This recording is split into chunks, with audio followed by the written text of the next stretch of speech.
নরসিংদীতে তরুণকে কুপিয়ে আহতের জেরে তার বান্ধবীর স্বজনদের বাড়ি ঘরে আগুন দেওয়ার অভিযোগ উঠেছে। রাতে মাধবদী থানার খনমুর্দি এলাকায় এই ঘটনা ঘটে। আহত সাজ্জাদ হোসেন ঢাকা মেডিকেল কলেজ হাসপাতালে চিকিৎসাধীন।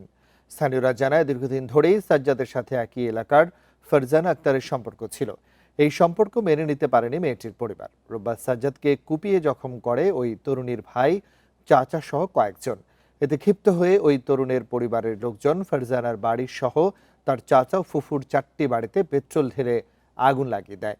খবর পেলেও স্থানীয়দের বাধায় আগুন নিয়ন্ত্রণের কাজে যেতে পারেনি ফায়ার সার্ভিস। এতে আগুনে পুড়ে যায় 4টি বাড়ির আসবাবপত্র সহ সব সরঞ্জাম। মাধবদী থানার ওসি কামাল হোসেন জানান, বিষয়টি তদন্তের পাশাপাশি জড়িতদের ধরতে কাজ চলছে। একটা লম্বা ভিডিও